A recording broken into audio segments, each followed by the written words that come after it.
Soundwave, Jubilee, we have a problem. And what problem is that, Cobra Commander? We have been given sole responsibility for creating a new series in order to promote Cobra Radio's return next month or so. It could be the month after, we're not really sure. So, you want us to take care of this for you? Yes. Any ideas? Actually, I have one. I am a little nervous. I have never done anything like this before.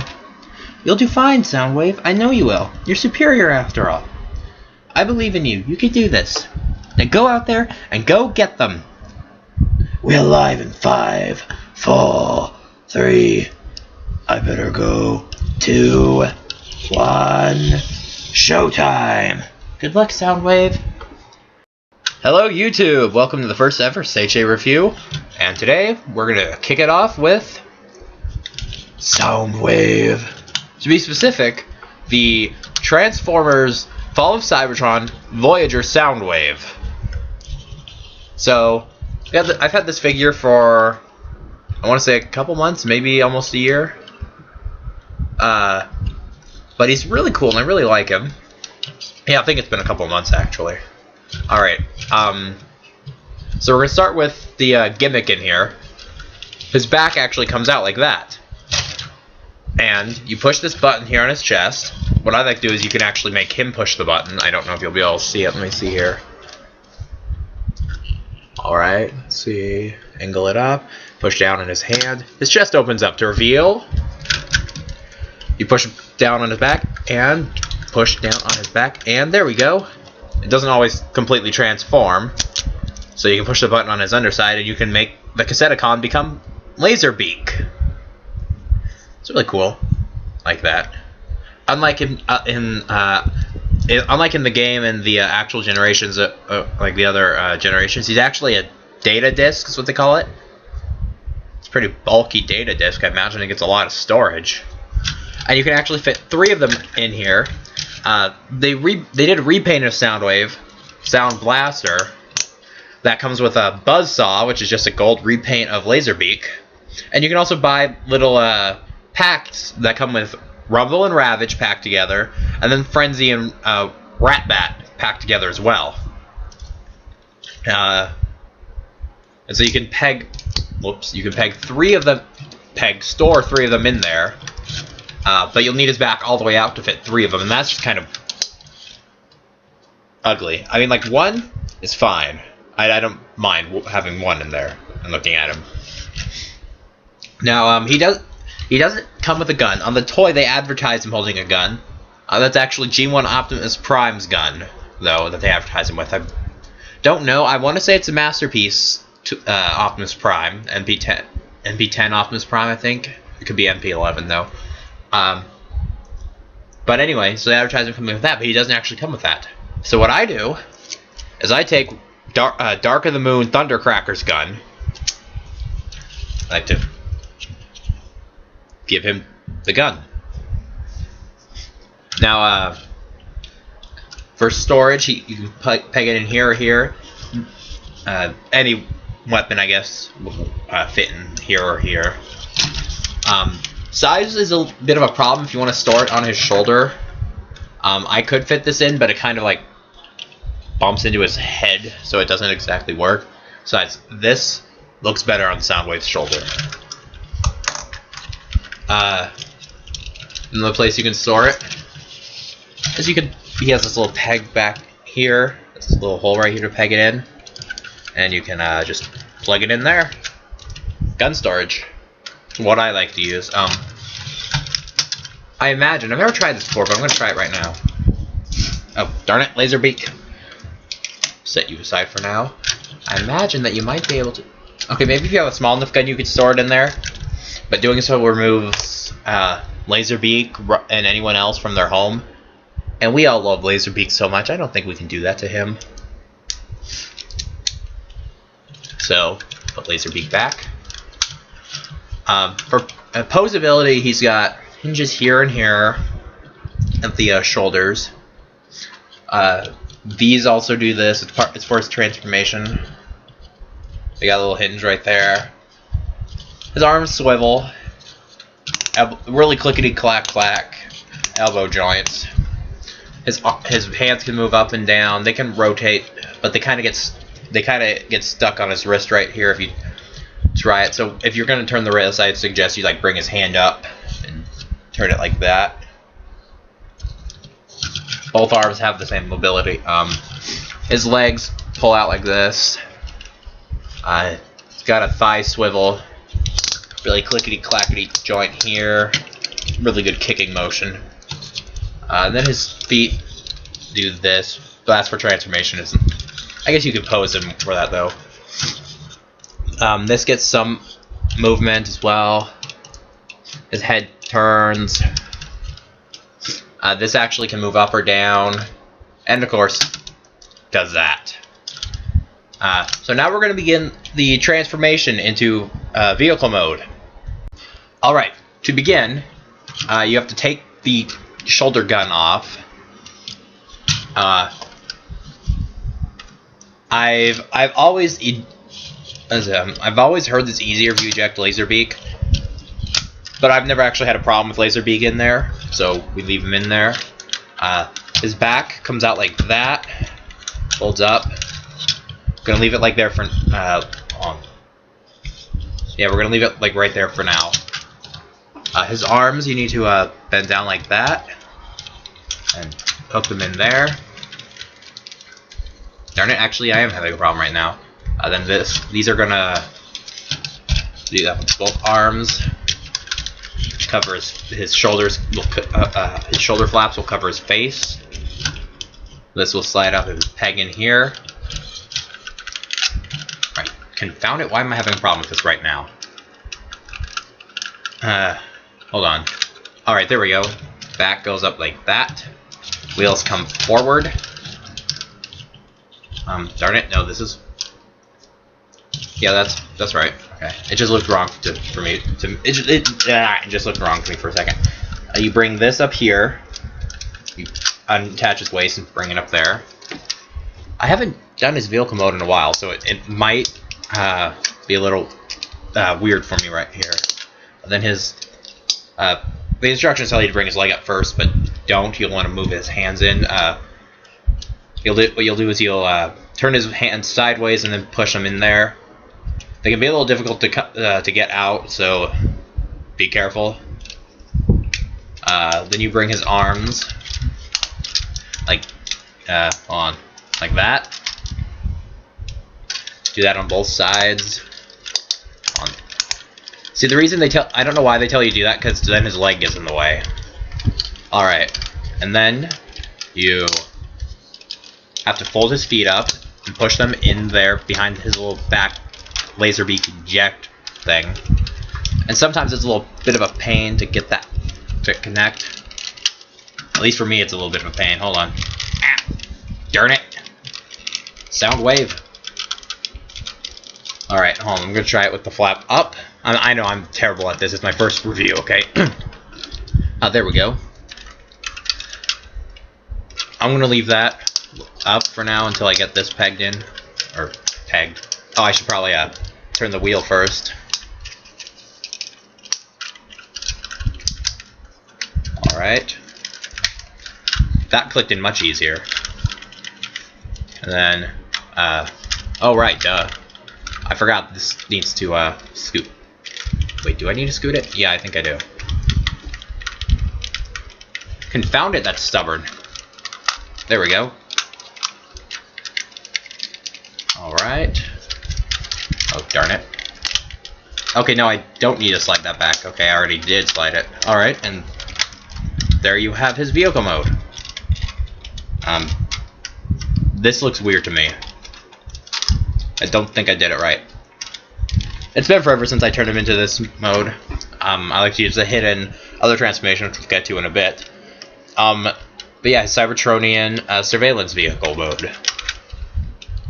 I don't like this. It seems a little bulky, like really big and like huge. Like we're gonna measure him in robot mode later. It's a good 5.5 inches long. I don't know if you can see that. Let me see if I can. It's about like 5.5. Hold on, darn it.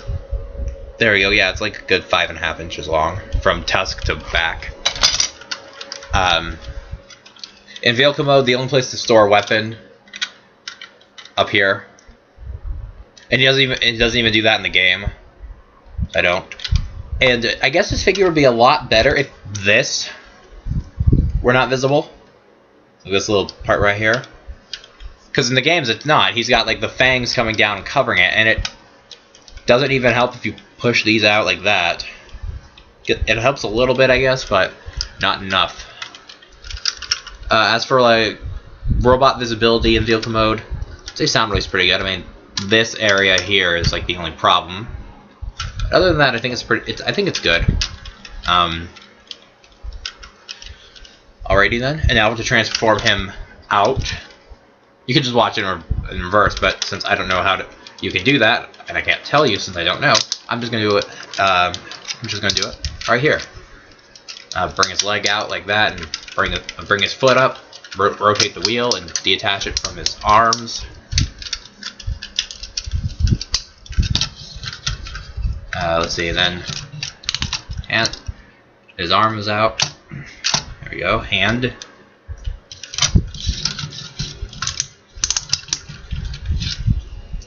And this one's easier because of his trigger finger sticking out like that. You can just grab in on the knuckle right there. Right there. Yeah. And then click the chest down. Bring the wheels back. Shoulder flaps up. Arms. Arms. Legs forward. This fold down and push forward. And then, finishing touch.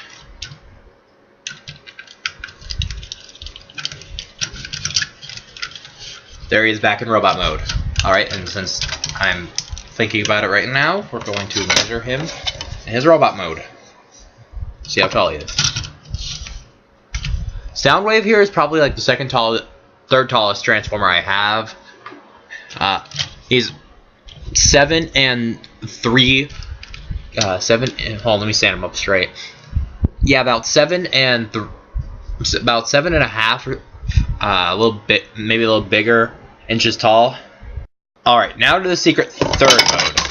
Whoops. I meant to kind of just casually discard that, but it fell on the laptop. All right. So his secret third mode is the Cybertronian cassette player that you see in the games. Yeah, we're going to somebody figured out how to turn him into that since they've never created a War for Cybertron, Fall of Cybertron toy that actually is supposed to do that. So somebody figured this out. And this has a little bit more weapon storage, so I put both his guns. Actually, this one has a longer handle, so it should go. Ooh, darn it. And this one with the trigger. And this one, since it has a shorter handle, goes in here. Alright. So it starts a little the same. Hold on. Didn't push this down all the way. You do the same thing with his arm up to this point. But you do when you get to vehicle mode. You cover his face. Bring that up.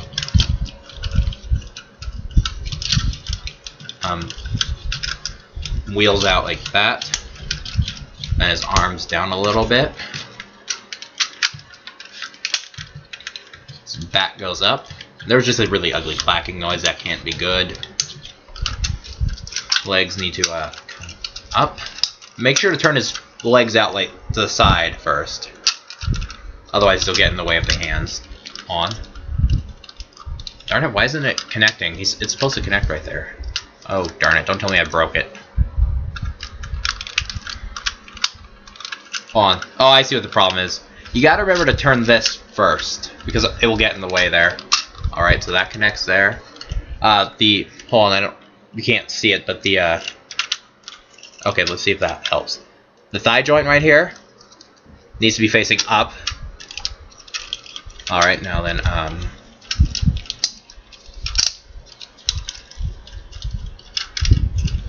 like that. You need to turn his leg up so it looks like that. Hold on, this came down. Alright, now do it with the other leg.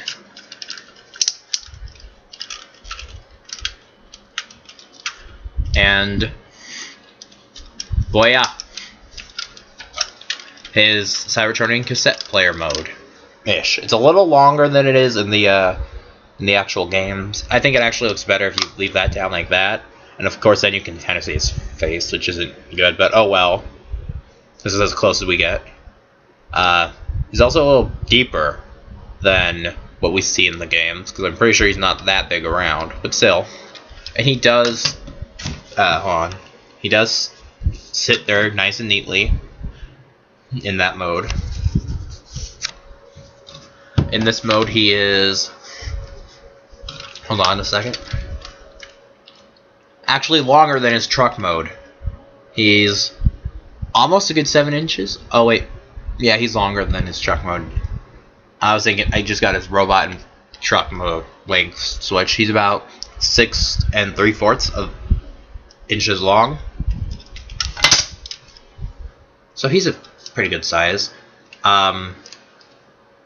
So now to transform him into his robot mode, bring his swivel his legs around. I really like that third mode. I always use that rather than his truck mode. Truck mode's just kind of, yeah.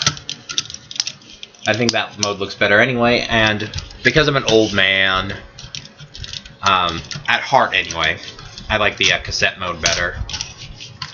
Bring his arms around. Oh, darn it. Whoopsies. Alrighty then. And then wheel back. Arm depegs. See the peg right in there. Hooks that hole in there. I don't know if you saw that. But yeah, so you need to disconnect that for this. And there's no peg on the shoulder joint to make it stick in there, because that would obviously get in the way of posability. So you just kind of rest it along there, and then, whoopsies, I kicked the stand. All right. Now he's back to his superior robot self. For size comparison, here is, oh, whoops, darn it, tiny Palkia. Here is War for Cybertron, Deluxe Megatron. Soundwave, how did you get so big? Soundwave, superior, Megatron, inferior.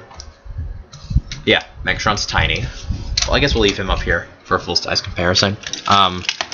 Transformers Prime, I don't know which version. Why the heck is everything sticking to everything? Alright, Transformers Prime Bumblebee. I don't know which Bumblebee in the line this is, but it's Bumblebee. He's Batman. Beyond it, but he's Batman. Anyway, so Soundwave's pretty hefty. Pretty big.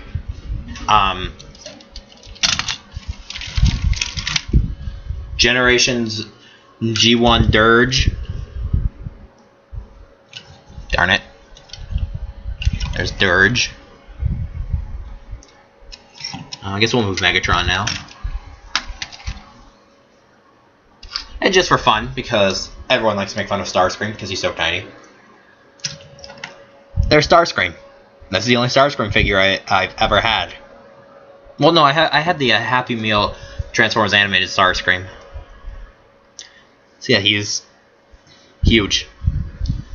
I have the Transformers Armada Tidal Wave, but I don't know where that is. I do have Armada Unicron, but he's in a pretty hideous shape, so I'm not going to bring them out. But yeah, this is Hugimus Soundwave. I don't know where I was going with that joke I was going to try to do, so I didn't. Anyway, we're all a pretty good figure. I feel like there's something I'm forgetting, but I don't remember what it was. So, yeah, we're gonna leave it off there. Oh yeah, I was gonna also talk a little bit more about Laserbeak. Alright. So, the nice thing about Laserbeak is, you can probably see better like this, there's that little black button right there. See that? And if you push said black button, oh whoops, he just kind of jumps into his bird mode. Pretty cool, pretty easy to transform. For mobility, his wings move up like that, not very well. They can move like that. His tail moves up and down. Head, oh hold on, you probably can't see that. Head does that, and does this, which also moves the wings. To put him back in cassette mode, you just fold his head back in there, the wings will follow. Clip the tail over, and you have to keep holding the tail down. It doesn't actually peg in. Then you peg his wings in, and that will hold him there. I don't have Rumble or Ravage to show you how they transform as well. Buzzsaw and Ratbat are just repaints of Laserbeak. Ratbat a slight remold, so they have the same transformation. But yeah, so that's Soundwave and Laserbeak. Oh wait, one more thing. Alright. It bothered me when I first got this figure because I found out Laserbeak doesn't actually like peg into Soundwave's arm or shoulder. You just kind of rest him there, and he doesn't exactly stay very well. I mean, if you turn him sideways like that, he kind of does. But you have to be careful when you move Soundwave, because that will happen. Alright, Laserbeak, just stay. Yeah. So Soundwave and Laserbeak. Pretty good figures. I really like them. But other than that, yeah. Other than that, Laserbeak doesn't peg in. And that when you have 3 in here, his back comes out like really far. Other than that, I don't really have problems with these figures. I really like them. So you can catch these two guys on Cobra Radio when it starts airing again next month. Or maybe the month after. I don't know. We'll see. I'm getting a camera soon though, so we'll be able to do it then. And then I can stop using this webcam. So, until then, we'll say bye-nie. Say bye-nie, Soundwave. Bye-nie.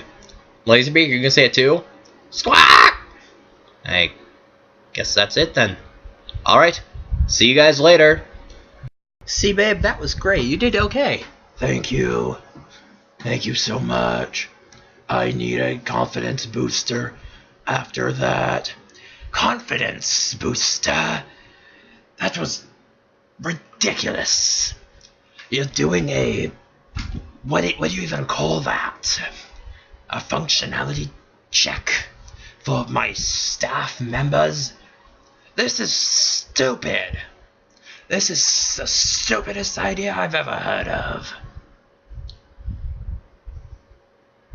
Laserbeak, Operation Tackle Attack. Squawk! Alright. It was a good idea. We'll keep doing it. Just call off the blood. Ow! That doesn't go there. Ow! Good boy, Laserbeak.